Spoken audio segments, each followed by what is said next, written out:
Okay, let's dive into something that's always been a bit of a head-scratcher about the Winter Olympics. We see these incredible athletes all the time, but there's a statistical mystery hiding in plain sight that's almost as amazing. We're going to unpack this paradox of how a tiny nation consistently, and I mean consistently, dominates a global superpower in winter sports.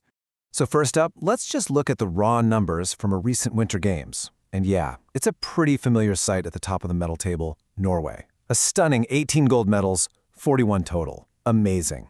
Right behind them, you've got the United States with a really strong showing, 12 golds, 33 medals.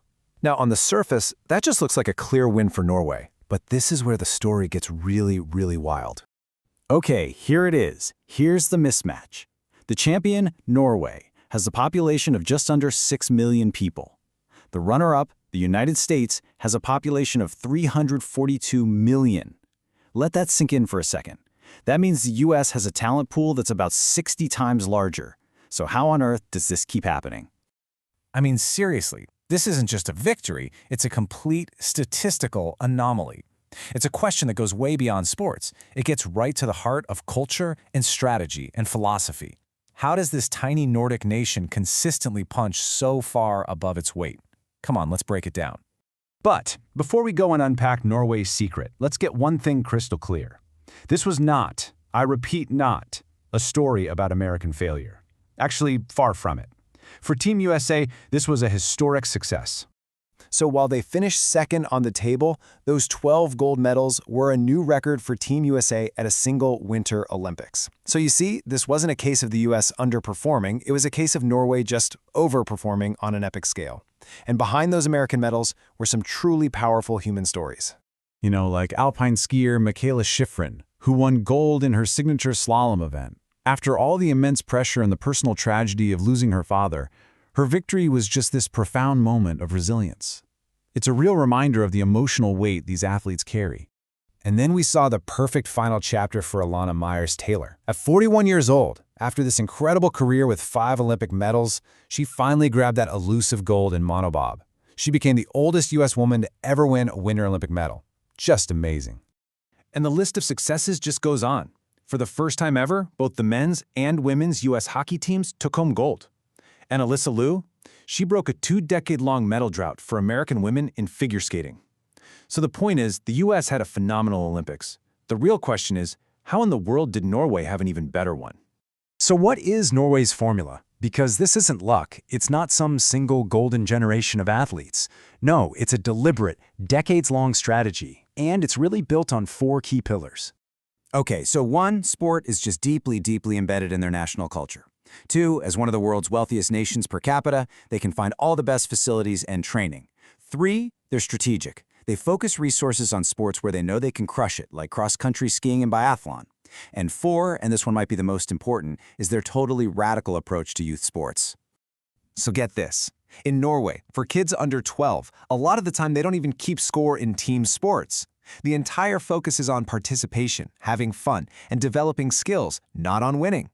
And the idea is that this prevents burnout and keeps more kids involved in sports for longer, which, you guessed it, ultimately widens that talent pool. As Professor Geir Jordet puts it, the formula is simple: collaboration, communication, and care. It's this holistic, human-centered approach that produces not just champions, but happy, well-rounded athletes. It's a system built for long-term success. But while Norway has perfected the system for competition, the entire foundation of the Games is facing a threat that no country can beat alone.